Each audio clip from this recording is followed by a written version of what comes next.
नमस्कार। आजको चर्चामा तपाईलाई स्वागत छ। आजको चर्चामा हामी समसामयिक विषयवस्तुमा केन्द्रित रही नीतिगत रूपमा चर्चा गर्ने गर्छौं। दर्शकवृन्द, 12औं राष्ट्रिय जनगणनाको मूल गणना यति बेला सञ्चालन भइरहेको छ। आजको कार्यक्रममा हामीले राष्ट्रिय जनगणनाको प्रक्रिया र यसको महत्त्वका सन्दर्भमा कुराकानी गर्न गइरहेका छौं। कुराकानीका लागि आज हामीसँग हुनुहुन्छ केन्द्रीय तथ्याङ्क विभागका महानिर्देशक नेविन लाल श्रेष्ठ। महानिर्देशकज्यू, यहाँलाई स्वागत छ कार्यक्रममा। नमस्कार। यो 1968 देखि सुरुवात भएको राष्ट्रिय जनगणनाको काम 10 वर्षमा हुने क्रममा अहिले पनि सञ्चालन भइराखेको छ। वास्तवमा यो जनगणना भनेको चाहिँ के हो? सामान्य एउटा नागरिकले बुझ्ने भाषामा भनिदिनुस् न। हजुर, यो वास्तवमा जनगणना भनेपछि शाब्दिक अर्थ हेर्ने हो भने जनन र गणना हैन। जन भनेको जनता, गणना भनेको गन्ने। जनता गन्ने कामबाट जनगणनाको काम सुरु हुन्छ र आजभन्दा 110 वर्ष अगाडि विक्रम सम्वत 1968 साल जुन बेला चन्द्र शमशेर प्रधानमन्त्री थिए, नेपालमा जनगणनाको चाहिँ सुरुवात भयो र हैन। अनि त्यसपछि लगत्तै 10 वर्षको अन्तरालमा हामी जनगणना गर्ने काम गरिराखेका छौँ। मूलतः जनगणना जनता गन्ने मात्र हो, तर जनता गनेर मात्र पुगेन। हाम्रो त्यसका विशेषताहरूको पनि अध्ययन पनि गर्नुपर्ने हुन्छ। जस्तै समग्र नेपालमा महिला कति छन्, पुरुष कति छन्, बालबालिकाको कति छन्, सिनियर सिटिजन कति छन् भनेर मात्र पुगेन कि हाम्रो डेमोग्राफिक प्रोफाइलहरू कस्तो छ, हाम्रो जनसाङ्ख्यिक, आर्थिक, सामाजिक विवरणहरू र हाम्रो घर परिवारको चाहिँ वेलबिङका कुराहरू डिटेल इन्फर्मेसन चाहिने भएकोले यी सबैलाई चाहिँ आत्मसात गरिकन अहिले हामी जनगणना गरिराखेका छौँ। र जनगणना चाहिँ अस्ति कार्तिक 25बाट सुरु भएर अब मङ्सिर 9मा हामी सम्पन्न गर्ने काममा लागिराखेका छौँ। र यो समग्र काम गर्नको लागि मुलुकै भर चाहिँ 40,000 गणक हाम्रा साथीहरू र 8,500 सुपरबेसिक साथीहरू अहिले फिल्डमा हुनुहुन्छ। जनगणना काम चाहिँ गरिराख्नु भएको छ। हजुर, यहाँले भने जस्तो जनगणना भनेको सामान्य अर्थमा चाहिँ जनताको कति छन् भनेर सङ्ख्या गन्नु भन्दा पनि त्यो सँगसँगै हरेक मानिसको चाहिँ शिक्षाको विशेषताहरू होइन, शिक्षाको अवस्था, रोजगारीको अवस्थादेखि लिएर कस्तो खालको सामाजिक, आर्थिक, जनसाङ्ख्यिक अवस्थाहरूको बारेमा पनि मूल्याङ्कन गर्न गइराखेको छ। यहाँले भन्नुभएको छ नि 40,000 गणक र 8,500 सुपरिवेक्षकले यसमा काम गरिराख्नु भएको छ। हामीले कसरी चयन गरौँ? ती व्यक्तिहरूले एउटा व्यक्तिको यो सम्पूर्ण कुराहरूको तथ्याङ्क लिन चाहिँ कतिको सक्षम हुनुहुन्छ? हजुर, यसमा कस्तो भयो भने आजभन्दा पहिलाका जनगणनाहरू 2058 साल, 68 साल तीभन्दा पहिलाका जनगणनाहरूमा पनि गणक र सुपरिवेक्षकको काममा अधिकांश शिक्षकहरू परिचालित भएका थिए हैन। यसपालि हामीले शिक्षकहरूलाई चाहिँ नि अझ त्योभन्दा माथिल्लो भूमिका दिइकन प्रशिक्षकको रूपमा हामीले राख्यौँ। उहाँ शिक्षक साथीहरूलाई चाहिँ हामीले तालिम दिएका थियौँ। शिक्षक साथीहरूबाट गणक साथीहरूलाई पनि तालिम दिने व्यवस्था भयो र यसपालि जुन 40,000 गणक हामीले छान्यौँ र 8,500 सुपरवेक्षक छान्यौँ। गणकहरूको चाहिँ एजुकेसन क्वालिफिकेसन +2 भएको हुनुपर्ने र सुपरवेक्षकको ब्याचलर्स पास भएको हुनुपर्ने र अनलाइन आवेदन गऱ्यौँ। हामीले खुला बजारबाट लियौँ ताकि हाम्रो उद्देश्य के थियो भन्दाखेरि बेरोजगार हाम्रा भाइ बहिनीहरूलाई टार्गेट गरिकन उहाँहरूलाई एउटा अपर्च्युनिटी दिउँ भन्ने हिसाबले हामीले लिएका थियौँ। त्यसमा धेरै आवेदन परेका मध्येमा 40,000 गणकहरू हामीले छान्न सफल भयौँ र त्यस्तै 8,500 सुपरवेक्षक छान्यौँ। तीमध्ये पनि महिला 50% अनिवार्य, 50% पुरुष र स्थानीय तहकै व्यक्तिहरूलाई हामीले छान्यौँ उपलब्ध भएसम्म। भनेपछि सुपरिवेक्षक र गणक दुवैमा 50% महिला। अझ महिलाको सङ्ख्या यसपालि अझ बढी होला जस्तो लाग्छ मलाई। कतिपय ठाउँमा एभाइलेबल नभएको ठाउँमा महिला नै बढी हुने भयो होइन। र हाम्रा भाइ बहिनीहरूले ती काममा लागिराख्नु भएको छ। उहाँहरू चाहिँ अब नयाँ जोस जागरका सहित आउनु भएको छ र सानै समयको लागि भए पनि गणकको 1 महिनाको काम भयो र सुपरवेक्षकको 2 महिनाको काम भयो। यति कामको लागि भए पनि एउटा नेसन बिल्डिङ काममा, राष्ट्रिय जनगणना जस्तो महत्त्वपूर्ण काममा म पनि संलग्न भएँ भनेर उहाँले पनि गर्व गर्ने ठाउँ हुन्छ। नेसनको कन्ट्रिब्युसनको लागि उहाँहरूले पनि अहिले काम गरिराख्नु भएको छ। हामीलाई खुसी लागेको छ। यसको प्रक्रिया चाहिँ कस्तो हुन्छ? जनगणनामा यी व्यक्तिहरू खटिनु भएको छ होइन, टोलमा घर घरमा पुग्नु भएको छ। कस्तो हुन्छ प्रक्रिया चाहिँ? के गरिन्छ? कस्ता प्रश्नहरू सोधिन्छ? हजुर, यो प्रक्रियागत रूपमा हेर्ने हो भने जनगणना भनिसकेपछि नेपालको भूभागभित्र परेका सम्पूर्ण घर परिवार र व्यक्तिको गणना गर्नुपर्छ। यो गणना गर्नुको लागि हरेक गणकहरू चाहिँ सबै घर घरमा नेपालभरकै हैन सबै परिवारमा भिजिट गर्नुपर्ने हुन्छ। त्यो गर्नको लागि चाहिँ नि उहाँहरूलाई जुन तालिम गर्नुपर्ने हुन्छ आवश्यक तालिमहरू हामीले 4-5 दिन लगाएर सबैलाई तालिम पनि दियौँ। 1200 भन्दा बढी स्थानमा चाहिँ गणकहरूको तालिम गरायौँ। ती तालिम प्राप्त भइसकेपछि उहाँहरू प्रशिक्षित हुनुभयो र अहिले उहाँहरूले काम चाहिँ गरिराख्नु भएको अवस्था छ। हजुर, काम गरिराख्नु भएको छ भन्नुभयो, त्यसमै मैले फेरि पनि के प्रश्नहरू सोधिन्छ र कस्ता कस्ता सामग्रीहरू लिएर उहाँहरू चाहिँ घर घरमा पुग्नु? हजुर, त्यो कस्तो हुन्छ भने अब जनगणना भनिसकेपछि अघि हामी छलफल गरे जस्तै मूल त जनता गन्ने भयो। जनता गन्ने सँगसँगै चाहिँ यसको क्यारेक्टरिस्टिकहरू पनि लिनुपर्ने हुन्छ हैन। त्यो लिने क्रममा सबैभन्दा पहिला घर परिवारमा पुगिसकेपछि घर परिवारमा उपलब्ध सेवा सुविधाको बारेमा हामी सोध्छौँ। जस्तै रेडियो, टेलिभिजन, मोटरसाइकल आदि घरको स्वामित्वको कुराहरू हैन, महिलाको नाममा घर जग्गा कतै छ कि छैन आदि विवरणहरू, पारिवारिक विवरणहरू सङ्कलन गर्छौँ। त्यो सबै सङ्कलन गरेको चाहिँ नि मेन चाहिँ घर परिवारको वेलबिङको अवस्था कस्तो छ भन्ने थाहा पाउनलाई।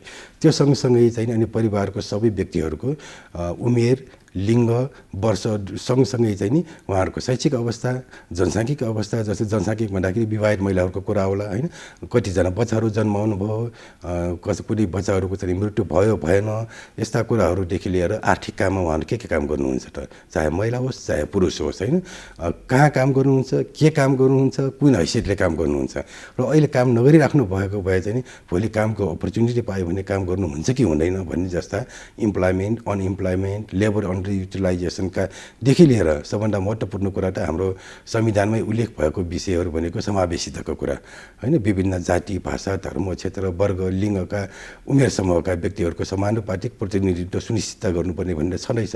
यसको लागि पनि जस्तै उदाहरणको लागि दलित समुदायको चाहिँ नि विभिन्न ठाउँमा जनजातिको होला हैन, त्यसको आरक्षणको व्यवस्था पनि गरिएको होला। त्यसको लागि पनि आधार तथ्याङ्क यसबाट दिन्छ। त्यो सँगसँगै अब जनगणना भनेको राजनीतिक हिसाबले, सामाजिक हिसाबले, जनसाङ्खिक हिसाबले, सबै हिसाबले अत्यन्तै महत्त्वपूर्ण प्रक्रिया हो। हजुर, यहाँले भने जस्तो एउटा मुलुकको समग्र योजना बनाउने कुरामा भोलि देशको अवस्था के छ, हाम्रा जनताहरू, नागरिकहरू कुन अवस्थामा छन् र हामीले कस्तो नीति बनाएर उनीहरूको लागि कार्यक्रम अगाडि बढाउनु पर्छ भन्ने विषयमा एउटा महत्त्वपूर्ण आधारको रूपमा जसरी यो जनगणना सुरु गरिएको छ हैन। मेरो गणना मेरो सहभागिता भन्ने नाराका साथ सुरु गर्नुभएको छ। तर मेरो सहभागिता किन भन्ने प्रश्न घर घरमा पुग्दाखेरि हरेक व्यक्तिले गर्न सक्छन्। होइन, एकदम यो कुरा सही कुरा हो। यो कुरा कस्तो भयो भने जनगणना के हो भन्ने कुराहरू आयो होइन। त्यो भइसकेपछि जनगणनामा सबैको चाहिँ नि सहभागिता अनिवार्य छ। किन हामी सबै मिलेर हाम्रै पपुलेसन काउन्ट गर्ने हो होइन। अब व्यक्ति मिलेर तपाईँको परिवार बन्छ, परिवार मिलेर समाज बन्छ, समाज मिलेर समग्र मुलुक भन्ने हो हैन। समग्र मुलुक भनेको एउटै परिवार हो र ती परिवारभित्र चाहिँ नि हामी कति छौँ, कहाँ छौँ र कुन अवस्थामा छौँ भन्ने थाहा पाउनु त पऱ्यो नि त हैन। ती तथ्याङ्कको आधारमै भोलि आवश्यक नीति योजना तथा कार्यक्रम बनाउने भयो। त्यसकारण सबैको त्यसमा सहभागिता अत्यन्तै जरुरी हुन्छ। यही हिसाबले पनि यसपालिको जनगणनाको मूल उद्देश्य भनेको त कोही नछुटुन्, कोही नडोरुन् भन्ने नै हो हैन।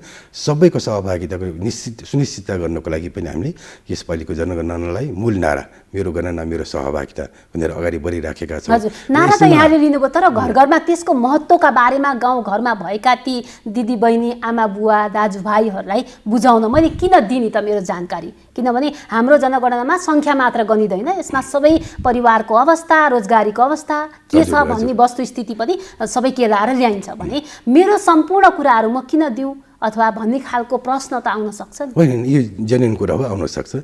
यसमा के कुरा हुन्छ भन्दाखेरि तपाईँलाई एउटा उदाहरण दिन चाहन्छु म। हामी कतिको स्वस्थ छौँ भनेर थाहा पाउनुको लागि हामी हाम्रो हेल्थ चेकअप गर्न जान्छौँ हैन। एज ए ल्याब टेक्निसियनले के गर्छ त हाम्रो blood test, ECG, X-ray, urine test आदि लगाएर सम्पूर्ण चाहिँ रिपोर्टहरू उहाँले सङ्कलन गर्नुहुन्छ। त्यो रिपोर्टको आधारमा सम्बन्धित डाक्टरले चाहिँ नि हाम्रो हेल्थ डायग्नोसिस गर्नुहुन्छ, त्यही अनुसारको आवश्यक उपचार गर्नुहुन्छ। त्यो भने जस्तै नेपालमा समग्रमा हाम्रो जनसाङ्खिक आर्थिक अवस्था के छ थाहा पाउनुको लागि चाहिँ नि हामी गर्न गइरहेछौँ एज ए ल्याब टेक्निसियन जस्तै। र हाम्रो आकार प्रकार र संरचना थाहा भयो भने मात्र भोलि राज्यले आवश्यक नीति योजना तथा कार्यक्रम बनाउन सकिने हुन्छ। त्यो सँगसँगै कुनै निश्चित ठाउँमा चाहिँ नि कति व्यक्तिहरू बसोबास गर्छन् भन्ने थाहा पाउनु पनि उत्तिकै जरुरी छ होइन। त्यो थाहा भएको सन्दर्भमा मात्र राज्यले भोलि सेवा प्रवाह गर्ने बेलामा कतिजना व्यक्तिलाई टार्गेट गरेर मैले सेवा दिनुपर्छ भन्ने थाहा हुन्छ नि।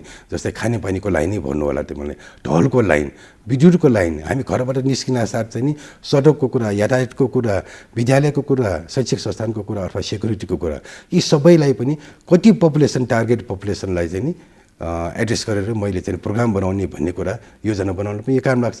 सँगसँगै सोसियल सेक्युरिटीका कुराहरू पनि छन् अहिले, वृद्ध भत्ता, अपाङ्गता भत्ता, यी सबैको लागि पनि हाम्रो सङ्ख्या त हामीलाई थाहा पाउनु पऱ्यो नि, अनि मात्र सोही बमोजिम योजना बनाउन सकिन्छ। त्यसरी इभिडेन्स बेस योजना भयो भने मात्र त्यसको कार्यान्वयन पनि सफल हुन्छ। यो कुरा हामीले घर घरमा बुझाउन सकेका छौँ त भन्ने महत्त्वपूर्ण पाटो हो। नीतिगत रूपमा यसले हामीले काम गर्नको लागि आवश्यक छ, तर ती घर घरका प्रत्येक व्यक्ति, अझ भनौँ नेपाली समाजमा अहिले धेरै जसो युवाहरू विदेशिएको अवस्थामा बुढा बुवा आमालाई चाहिँ हामीले यो कुरा कति बुझाउन सक्यो होला, जसले गर्दा मैले मेरो घरको सबै जानकारी चाहिँ यो आएको नानी बाबुलाई दिनुपर्छ भन्ने खालको भावनाको विकास जहाँसम्म लाग्छ हामीले बुझाउन सफल भएका छौँ। तर सोचेको मात्रामा नभएको चाहिँ हुनसक्छ। तर एउटा निवेदन म यहाँलाई के गर्न चाहन्छु भन्दाखेरि, हाम्रा दूर दराजका गाउँघरमा अहिले पुग्न कठिन होला, तर विवरण लिन त्यति गाह्रो अवस्था चाहिँ छैन। तर सहरी क्षेत्रहरूमा चाहिँ नि विवरण लिन चाहिँ अलिक गाह्रो छ। त्यो गाह्रो भएको अवस्था पनि के हुन सक्ला भन्दाखेरि, जस्तै काठमाडौँ उपत्यका लगायत अन्य सहरी क्षेत्रमा परिवारका सबै व्यक्तिहरू केही न केही आर्थिक क्रियाकलापमा संलग्न भएका हुन्छन्। त्यो भइसकेपछि हाम्रा गणक सुपरभाइजर घर घरमा जाँदाखेरि घरमा उपलब्ध नहुनु, हैन, एक त्यो समस्या हुनसक्छ। दोस्रो चाहिँ नि कसैले चाहिँ नि यो विवरण दिएर मलाई के फाइदा हुन्छ र म दिन्न भन्ने खालका पनि हुन सक्लान्। तर यसको आवश्यकता, महत्त्व र प्रयोग भन्ने कुरा सबैले थाहा भएकै विषय हो। र यो तपाईँको यो 10 वर्षमा एकपटक मात्र आउने होइन। एउटा परिवारले 10 वर्षमा हार्डली 20-30 मिनटको समय निकाल्नु भनेको राज्यको लागि ठुलो कन्ट्रिब्युसन हो, सबैले गर्नुपर्छ पनि। हामी दिनभरि अनेकै युट्युब हेरेर चाहिँ टाइम बिताउन सक्छौँ, तर 10 वर्षको लागि नेसन बिल्डिङको लागि 20-25 मिनटको समय चाहिँ सबैले दिनुपर्ने हुन्छ। र यसमा सोधिएका कतिपयलाई चाहिँ के चाहिँ कन्फ्युजन हुनसक्छ भन्दाखेरि, यहाँले अघि भन्नुभयो जस्तै मैले दिएको विवरणहरू कतै गोप्य नहोला कि, कतै कानुनी प्रयोजनको लागि यो प्रयोग गर्ला कि, अथवा मुद्दा मामिलामा होइन अथवा अरू कुनैमा प्रयोग गर्ला कि, त्यो कताबी हुँदैन। हामीले जे जति तथ्याङ्कहरू सङ्कलन गर्छौँ, तथ्याङ्क ऐन 2015 बमोजिम गोप्य राख्नुपर्छ। हरेक व्यक्तिको विवरण गोप्य राख्ने, तर सामूहिक रूपमा हामी प्रकाशन गर्छौँ। जस्तै सामूहिक रूपमा भनेको वडा तहमा हुन सक्ला, स्थानीय तहमा हुन सक्ला, जिल्ला तहमा हुन सक्ला, प्रदेश तहमा हुन सक्ला, समग्र मुलुककै हुन सक्ला, कुनै जाति विशेषको तहमा हुन सक्ला, होइन। विवरण व्यक्तिगत सबै गोप्य हुन्छ, सामूहिक रूपमा निकाल्छौँ। तर हामी छुट्यो भने के समस्या हुन्छ भने हामीले विचार गर्नुपर्ने ध्यान हो। यहाँको कुरा अनुसार गाउँ गाउँमा बरु मान्छे जागरुक छन् अथवा म आफ्नो सम्पूर्ण जानकारी दिन तयार छन् भने सहरमा अलिकति बुझेका मानिसहरू चाहिँ अलिकति हिचकिचाएको हो कि, अथवा एकातर्फ हिचकिचाएको अर्कोतर्फ समय दिन नसकेको कारणले पनि व्यवस्था गर्ने। गाउँघरमा अहिले समयको उपलब्धता भयो, हामीलाई सजिलो भयो। सहरमा जहाँसम्म लाग्छ समयको उपलब्धता नभएको कारणले यस्तो भएको हो। तर हाम्रा गण भाइ बहिनीहरू 15 दिनसम्म यी कार्तिक 25बाट सुरु गऱ्यौँ, मङ्सिर 9सम्म त त्यहीँ एरियामा बसिराख्नुहुन्छ। उहाँहरूले सरदरमा 175-180 परिवारको गणना गर्नुपर्ने हुन्छ 15 दिनमा, होइन। उहाँहरू कतै जानुहुन्न, त्यहीँ जानुहुन्छ। त्यहीँबाट उहाँहरू चाहिँ अहिले भेट भएन भने भरि जानुहुन्छ, भरि भेट भएन भने भोलि जानुहुन्छ। विवरण त सङ्कलन गर्नुहुन्छ नै, तर विवरण दिने हाम्रा उत्तरदाताहरू चाहिँ नि एकदमै ढुक्क भइकन मैले दिएको विवरण गोप्य रहन्छ र मैले दिएको विवरण मेरै लागि हो। आज मैले विवरण दिएन भने भोलि मेरो जनसङ्ख्यामा कम होला, मेरो भाषिक जनसङ्ख्या कम होला, मेरो जातीय जनसङ्ख्या कम होला, मेरो धार्मिक हिसाबले पनि जनसङ्ख्या कम आउन सक्छ भन्ने नितान्त यो चाहिँ सोच्नुपर्ने कुरा हो। अहिले छुट्यो भने अर्को 10 वर्ष कुर्नुपर्ने हुन्छ। हजुर, कोही पनि नछुटुन् र कोही पनि नदोहोरिउन् भन्ने मूल एउटा मर्म बोकेर यहाँहरूले अगाडि काम गरिराख्नु भएको छ, होइन। तर यति हुँदाहुँदै पनि गाउँका अधिकांश मान्छे सहरमा बसोबास गरेका छन्, होइन। डेरामा बस्छन्, भाडामा बस्छन्। गाउँमा जनगणना गर्न व्यक्ति पुग्ला, सहरका कुना काप्चामा पनि पुग्ला, दोहोरिने सम्भावना त एकदमै छ नि। हजुर, यो सम्भावना यस्तो हुनसक्छ, होइन। यसो हुन नदिनको लागि हामीले सबै तयारी गरेका छौँ। र हामीले कसरी व्यक्तिको गणना गर्छौँ भन्दाखेरि अक्सर बसोबास गरेको ठाउँबाट गणना गर्छौँ। जस्तै यहाँले भन्नुभयो जस्तै गाउँघरमा स्थायी ठेगाना भयो, तर बसोबास सहरतिर भयो भने अक्सर बसोबास त सहरमै भयो, त्यहाँबाट गणना गर्छौँ, होइन। त्यो गर्दाखेरि चाहिँ नि यहाँले भन्नुभयो जस्तै जसको ठाई बसोबास हो त्यहीँबाट गणना गरे पनि केही फरक त पर्दैन। तर सबै व्यक्तिहरू आफ्नो ठाई बसोबासको ठाउँमै बस्ने भयो भने हामीलाई समस्या भएन। होइन अस्थायी ठेगाना अर्कै ठाउँमा बसोबास अर्कै ठाउँमा भयो भने भोलि राज्यले सेवा सुविधा प्रदान गर्नको लागि त्यहाँ बस्ने जनसङ्ख्याको आकलन त गर्नु पऱ्यो नि त। ठाई बसोबासको हिसाबले जनसङ्ख्या निकै कम आउने तर त्यहाँ बस्ने मान्छेहरू धेरै भयो भने सेवा प्रवाह गर्न सक्दैन। त्यो हिसाबले पनि हामी अक्सर बसोबासको आधारमा जनगणना गर्नुपर्ने हुन्छ। सोही बमोजिम गरिराखेका छौँ। तर पनि चुनौती कस्तो देखिन्छ भने नि काठमाडौँभित्रकै कुराहरू हेर्दाखेरि चाहिँ एउटा सामान्य माइकिङ गरेर जनगणनामा सहभागी हौँ भनेर भनेको देखि बाहेक मानिसहरू एउटा घरमा 3-4वटा फ्ल्याटमा बसिराखेका छन्।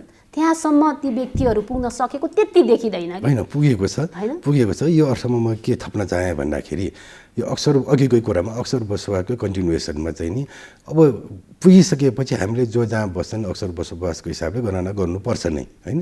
त्यो गणना गर्ने क्रममा डोरिन नदिनुको लागि जुन गाउँघरदेखि लिएर सहरमा जुनसुकै घरमा जाँदाखेरि पनि हाम्रो त्यो प्रश्न सोध्ने खण्ड खण्ड छुट्टै हुन्छ। यो परिवारमा अक्सर बसोबास गर्ने व्यक्तिहरू कति हुनुहुन्छ भन्दाखेरि अक्सर भनेको एउटै किचन सेयर गरेर अहिले खाएर बसिराखेको परिवार मात्र होइन। ती व्यक्तिहरूको छुट्टै खण्डमा हामी सुरुमा राख्छौँ। त्यो सँगसँगै हामी अर्को खण्डमा के प्रश्न पनि सोध्छौँ भन्दाखेरि परिवारमा अनुपस्थित व्यक्ति यही मुलुकको अन्य जिल्लामा वा विदेशमा गएको छ कि छैन भनेर सोध्छौँ। त्यो सोधिसकेपछि उहाँहरूको विवरण पनि त्यहाँबाट टिप्छौँ। तर सँगै अगाडिको लिस्टिङमा चाहिँ नराखिसकेपछि दोहोरिने सम्भावना चाहिँ हुँदैन। र जहाँसम्म लाग्छ यहाँ अब यहाँ चाहिँ नि काठमाडौँमा चाहिँ नि रेन्टमा बसिराख्नेहरूको चाहिँ छुट्ला कि भन्ने डर होइन, त्यो छुट्दैन। उहाँहरूको पनि गणना गर्नुपर्छ र धेरै जसको चाहिँ नि हिचकिचार कहाँ पनि हुनसक्छ भने मानिसहरू स्वस्फूर्त रूपमा चाहिँ म गणनामा सहभागी हुन्छु भनेर त्यो माइकिङ गरिरहँदा मान्छे आउँदाखेरि चाहिँ त्यति धेरै समय नदिने अथवा हामीले त्यसको महत्त्वका बारेमा चाहिँ बुझाउन नसक्नुको कारणले उनीहरू स्वस्फूर्त रूपमा आएको देखिँदैन। अनि जो गणना गर्न जानुहुन्छ उहाँहरू ढोका ढकढकाउँदै हिँड्न पनि कति कुरा सम्भव नहुन सक्छ। त्यसले पनि धेरैजना छुट्ने हो कि भन्ने त ल यसमा नहोला। अब यसमा किनभने अहिले त हाम्रो मोबाइल फोनको रिङटोनमा पनि जनगणनामा सहभागी हौँ भन्ने चाहिँ राम्रै सन्देश आइराखेको छ र यहाँहरू जस्तो मिडियाकर्मीबाट पनि ठाउँ एकदम व्यापक प्रचार प्रसार भइराखेको छ। अब थाहा नभएको अवस्था त हुँदैन, पक्कै हुँदैन। तर मेरो गणना कहाँबाट हुन्छ भन्ने कुरामा चाहिँ कतै अन्यल परेको हुनसक्छ। त्यो अर्थमा हाम्रा गणक भाइ बहिनीहरू घर घरमा पुगिसकेपछि परिवारमा पुगेपछि उहाँले चाहिँ बुझाउनुहुन्छ। जस्तै मेरो घरमा हिजो गणना भएको थियो र सँगैको घरमा रेन्टमा बस्नेहरूको पनि गणना भयो। उहाँहरूले भन्नुभएको थियो, मलाई सोध्नुभएको थियो मेरो घर त ओखलढुङ्गा हो, त्यहाँबाट गणना गर्नुपर्ने होइन र यहाँ किन भन्दाखेरि उहाँहरूलाई तपाईँको अक्सर बसोबास कहाँ हो, तपाईँले सेवा सुविधा कहाँबाट लिनुहुन्छ, यही हिसाबले गणना गर्नुपर्छ भन्दाखेरि उहाँहरू सबैले बुझेर हृदयबाट गराउनु भएको अवस्था छ। हामी अब अलिकति यो प्रक्रियामा नि कुरा गरौँ न। यहाँहरूको जुन अब जनगणनामा तदारुकताका साथ जसरी काम भइराखेको छ त्यो हेर्दाखेरि प्रश्न नै यति धेरै लामो जस्तो 80वटा प्रश्नहरूको उत्तर दिनुपर्छ। साह्रै झन्झटिलो होइन?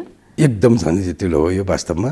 र एकदम विकसित मुलुकमा तपाईँले हेर्नुभयो भने एकदम थोरै प्रश्न राख्छ। जस्तै हाल सालै युएसएमा जनगणना सम्पन्न भयो, त्यहाँ जम्मा 10वटा प्रश्न थियो। 10वटा प्रश्नमा यति सजिलो प्रश्न कि तपाईँको नाम, तपाईँको उमेर, तपाईँको लिङ्ग, तपाईँले कतिसम्म पढ्नु भएको छ, यो घर तपाईँको आफ्नै हो कि होइन, र अरू चाहिँ नि तपाईँको रेसको कुरा प्लस अरू चाहिँ नि कन्ट्याक्ट एड्रेसका कुरामा सकेउँछन्। किन अमेरिका जस्तो मुलुकमा जनगणना गराउनु केही समस्या होला र? न पैसाको समस्या हुन्छ न ह्युमन रिसोर्सको समस्या हुन्छ। तर पनि उहाँहरूले गर्नुहुन्न। नगरेको कारण के हो भन्दाखेरि त्यहाँको प्रशासनिक अभिलेखहरू एकदमै चुस्त दुरुस्त छन्, सबै इन्फर्मेसनहरू अपडेटेड छन्। फ्रिक्वेन्टली सर्वे पनि भइरहेको हुन्छ। अनि नेपालको सन्दर्भमा के भयो भने हाम्रोमा प्रशासनिक अभिलेखहरू त्यति चुस्त दुरुस्त तथ्याङ्कीय प्रयोजनको लागि उत्पादन गर्न सक्ने अवस्थामा हामी पुगिसकेका छैनौँ। यदि भोलिको दिनमा पुग्ला भन्ने अपेक्षा गर्नुपर्छ र हुन्छ पनि होला। र सँगसँगै चाहिँ नि यो मुलुक संहितामा प्रवेश गरे पश्चातको यो त पहिलो जनगणना हो होइन। स्थानीय तहकोदेखि लिएर वडा तहसम्म चाहिँ नि आफ्नो नीति योजना कार्यक्रम बनाउनुको लागि जनसङ्ख्या त चाहियो, तथ्याङ्क चाहियो। त्यो तथ्याङ्कको अभाव छ नि त। फेरि त्यो अभावलाई पूर्ति गर्नको लागि पनि हामी लगभग 80 प्रश्नको लिएर घर घरमा जानेछौँ। तर यदि भन्नेमा 10 वर्षपछि हुने जनगणनामा चाहिँ यो खालको झन्झटिलो 80वटा प्रश्नको उत्तर दिइराख्नु नपर्ने अथवा होइन त्यो खालको प्रविधिको हामीले विकास गर्न सक्छौँ कि त? होइन, यसमा म अलिकति के थप्न चाहेँ भन्दाखेरि त्यो 80वटा प्रश्न लिएर गए तापनि सबै घरमा त्यो 80वटा प्रश्न सोध्ने होइन, त्यो एप्लिकेबल हुँदैन, स्किप हुन्छ। जस्तै हामी 5 वर्ष मुनिका बालबच्चाहरूको जन्म दर्ता भएको छ कि छैन भनेर सोध्छौँ। त्यो परिवारमा 5 वर्ष मुनिको बच्चा छैन भने त्यसको सेभरल क्वेसन त सोध्नै परेन। आफै स्किप हुन्छ। त्यस्तै उदाहरणको लागि 15 देखि 49 वर्षको विवाहित महिला छ कि छैन भनेर सोध्छौँ होइन। 15 देखि 49 वर्ष उमेरको विवाहित महिला छैन भने त्यो प्रश्न पनि स्किप हुन्छ। यसो धेरै स्किप हुने ठाउँ छ। र कुनै पनि प्रश्न स्किप भएन भने मात्र 80वटा प्रश्न हो लगभग त्यस्तो स्थिति सबैमा चाहिँ आउँदैन लागु हुन। अनि यहाँले भन्नुभयो जस्तै अर्को जनगणनामा चाहिँ नि योभन्दा थोरै प्रश्न होला कि भन्ने कुरा हामीले त्यो अपेक्षा र त्यो खालको यहाँले भने जस्तो हाम्रा सबै कुरा सिस्टमहरू त्यसरी विकास भएको खण्डमा त हामी यसरी घर घरमा गएर लिनुपर्ने पनि अवस्था नआउन सक्छ र थोरै प्रश्नले हामीले चाहिँ त्यो कुराहरू समावेश गर्न सक्छौँ। हो एक्ज्याक्टली एकदम राम्रो कुरा राख्नुभयो यहाँले। जनगणना त गर्नै पर्छ जहिले पनि, किनभने युएसएमा चाहिँ किन जनगणना गरेर अहिले होइन सबैको आइडी छ त्यहाँ, जो जहाँ गए पनि थाहा हुन्छ काम मुभ भयो भने होइन। त्यही पनि समग्रमा चाहिँ पपुलेसन काउन्ट कति छ भनेर थाहा पाउनुको लागि एक्ज्याक्ट पोइन्ट अफ टाइममा थाहा पाउनु गर्नै पर्छ होइन। हाम्रोमा पनि यहाँले भन्नुभयो जस्तै हाम्रो प्रशासनिक अभिलेखहरू राम्रो हुँदै गयो भोलि होइन, अर्को सर्वेक्षणहरू पनि फ्रिक्वेन्टली हुँदै गर्ने। यो त उदाहरणको लागि जुन स्थानीय तहबाट हुनुपर्ने काम भनेको अहिले भाइटल रेजिस्ट्रेसनको, बर्थ डेट र माइग्रेसनको होइन, अरू पनि हो। त्यो चाहिँ नि उहाँहरूसँग एकदम राम्रो चाहिँ नि त्यो इन्फर्मेसन चाहिँ छ। तर त्यो इन्फर्मेसन भइकन पनि तथ्याङ्कीय प्रयोजनको लागि प्रयोग गर्ने सक्ने खालको हालसम्म हामीले बनाउन सकेका छैनौँ। त्यो मात्र सकेको भयो तापनि तपाईँको के हुन्छ भन्दाखेरि birth rate, death rate, migration rate सबै थाहा हुन्छ। त्यति थाहा भइसकेपछि जनसङ्ख्या सीमित हुन्छ अनि त्यसबाट जनसङ्ख्या रेगुलरली अपडेट गर्न सक्ने हुन्छ होइन। हाम्रो चाहिँ नि प्रयास त्यही हुनुपर्छ, टार्गेट त्यही हो, भोलिको दिन त्यही अनुसार होला भन्ने अपेक्षा गर्नु। विदेशमा बसेका धेरै युवाहरूको एउटै प्रश्न छ, जनगणनामा हामी छुट्ने हो कि, हाम्रो जनसङ्ख्या त त्यहाँ त रहेन नि त, अहिले त धेरैजना बाहिर हुनुहुन्छ भन्ने खालका गुनासा छ। यद्यपि यहाँले अघि भन्नुभएको छ परिवारमा त्यो पनि सोधिन्छ भनेर, भनेपछि हाम्रो जनगणनामा ती व्यक्तिहरू पनि जो बाहिर हुनुहुन्छ, विदेशमा हुनुहुन्छ, उहाँहरू पनि समावेश चाहिँ हुनुहुन्छ। मजाले समावेश गर्छौँ हामी, कसैलाई छुट्याउँदैनौँ, कसैलाई डोर्याउँदैनौँ। र विदेश गएको सन्दर्भमा जुन परिवारमा हाम्रा गणक साथीहरू गइसक्नु भएपछि उहाँहरूको प्रश्न चाहिँ नि परिवारका अनुपस्थित व्यक्तिहरू कोही विदेश गएका छन् भनेर सोध्नुहुन्छ होइन। छन् भन्ने उत्तर आउनासाथ उहाँ विदेश जानुभएको व्यक्तिको नाम, उमेर, लिङ्ग, कुन वर्षमा जानुभयो, त्यहाँ के काम गरिराख्नु भएको छ, के कामको लागि जानुभयो, सबै लिन्छ। त्यसकारण विदेशमा गएका व्यक्तिहरू सबैको इन्फर्मेसन हामी लिन्छौँ। तर जनगणना मैले भन्नै पर्छ, जनगणनाको एउटा लिमिटेसनमा के हुन्छ भन्दाखेरि परिवारमा जाँदाखेरि परिवारका सबै व्यक्तिहरू विदेशी हो भने त फेरि जनगणनामा सहभागी हुने मान्छे त भएन नि। त्यो अवस्थामा चाहिँ त्यो छुट्छ। अन्यथा एक दुईजना व्यक्ति भयो भने हामीले सबै समावेश गर्न सक्छौँ। यसै गरी यहाँले अघि पनि भनिसक्नु भएको छ, अपाङ्गता भएका व्यक्तिहरूदेखि सबै समूहलाई, सबै समुदायलाई हामीले चाहिँ समेटेका छौँ भनेर। यौनिक तथा लैङ्गिक अल्पसङ्ख्यकहरूको पनि एउटा प्रश्न छ, हामी कतै छुट्ने हो कि, अघिल्लो पटक हामी छुटेका थियौँ भन्ने खालको गुनासोहरू पनि उहाँले राख्नु भएको छ। होइन यसमा पनि यो यौनिक तथा लैङ्गिक अल्पसङ्ख्यक समूहलाई जनगणनामा कसरी एड्रेस गर्ने भन्ने विषयमा आजभन्दा 2 वर्ष अगाडि नै उहाँहरूसँग बसेर हामीले धेरै इन्टरेक्सन गरेका थियौँ। जस्तै ब्लू डायमन्ड सोसाइटी, मिटिनी नेपाल लगायत अन्यहरूसँग पनि धेरै छलफल गऱ्यौँ। गरिसकेपछि अस्ति लिस्टिङको क्रममा हामीले परिवारको सदस्य काउन्ट गर्नेमा महिला, पुरुष र लैङ्गिक तथा यौनिक अन्य समुदाय भनेर हामीले होइन छुट्नुहुन्न लिइसक्यौँ हामीले। तर एउटा भन्नैपर्ने टेक्निकली भन्नुपर्ने कुरा के हुन्छ भन्दाखेरि जनगणना जस्तो म्यासिभ अपरेसनमा जहाँ चाहिँ हरेक इन्डिभिजुअल व्यक्तिलाई चाहिँ नि व्यक्तिगत रूपमा छुट्टै राखेर हामी प्रश्न सोध्न सक्दैनौँ। परिवारको एकजना परिवार मूल्य अथवा रेस्पोन्डेन्टले सबै जवाफ दिने हो। त्यो जवाफ दिने क्रममा थाहा भएन, भन्न चाहेन वा झुटो बोल्नुभयो भने त छुट्टिन्छ पक्कै पनि होइन। त्यो हिसाबले चाहिँ तथ्याङ्क अलिक कम पनि आउन सक्छ। हजुर, लगभग हामी अन्त्यमा छौँ। मैले अन्त्यमा सोध्न चाहेँ, अब हाम्रो अहिलेको जुन जनगणनाको तथ्याङ्क छ त्यो अनुसार हुन त हामी अहिले जनगणना लिने क्रममै छौँ। हजुर, आकलन गर्दाखेरि के छ, हाम्रो जनसङ्ख्या बढ्ने उसमा जान्छ, के छ यहाँहरूको अनुमान? यस्तो हुन्छ, आजभन्दा अगाडि 68 सालको जनगणना सम्पन्न भइसकेपछि हामी हरेक जनगणना सम्पन्न भइसकेपछि पपुलेसन प्रोजेक्सन गर्छौँ होइन। अर्को जनगणना नभएसम्म नेपालको जनसङ्ख्या कति होला भन्ने। र पपुलेसन प्रोजेक्सन गर्नेको मूल आधार के हुन्छ भन्दाखेरि फर्टिलिटी रेट, मोर्टालिटी रेट र माइग्रेसनको प्याटर्न के हुन्छ त्यो अध्ययन गर्नुपर्ने हुन्छ। त्यो बेलाको अध्ययन गरिकन एउटा यति होला भन्ने एउटा अनुमान गरेको थियो। त्यो अनुमान अनुसार चाहिँ प्रोजेक्सन 3 करोड जनसङ्ख्या 78 हाराहारी नेपालको हुन्छ भन्ने आएको छ होइन। सोही बमोजिम हामीले तयारी गरिकन अहिले जनगणना गरिराखेका छौँ। तर त्यो अनुमान बमोजिम टक्कै त्यही मिल्ने भन्ने त कुरा हुँदैन। मिल्यो भने त अब जनगणनै गर्नु परेन होइन। तर अलि फरक आयो भने के अर्थमा फरक आउन सक्छ भन्दाखेरि अनुमानमा चाहिँ तलमाथि परेको हुनसक्छ भन्ने। जस्तै अहिले तपाईँले फर्टिलिटी रेट हेर्नुभयो भने पहिला भन्दा चाहिँ नि टोटल फर्टिलिटी रेट निकै कम भएको अवस्था छ। टोटल फर्टिलिटी रेट भन्दाखेरि एकजना महिलाले 15 देखि 49 वर्षको चाइल्ड बियरिङ एज कम्प्लिट गरिसकेपछि कति बच्चा जन्माउँछन् भन्ने हो होइन। त्यो अनुसार चाहिँ नि रिप्लेसमेन्ट लेभलमा हाम्रो पपुलेसन जानलाई पहिला जति छ त्यतिकै जानलाई पनि 2.1 टोटल फर्टिलिटी रेट हुनुपर्छ। त्यो भनेको 10 जना महिलाले 21 जना जन्माउनुपर्छ भन्ने कुरा होइन। तर अहिले नेपालको सन्दर्भमा चाहिँ नि 2 को हाराहारी मात्र छ। कतिपय प्रदेशमा त 2 भन्दा पनि कम छ। त्यो हिसाबले चाहिँ नि पपुलेसन घट्ने सम्भावना हुन्छ। र दोस्रो चाहिँ नि फेरि हाम्रो मोर्टालिटी हेल्थ सेक्टरमा चाहिँ एकदम राम्रो भएको, मोर्टालिटी रेट न्यून भइराखेको अवस्था छ। Child mortality rate, infant mortality rate पनि कम भइराखेको अवस्था छ।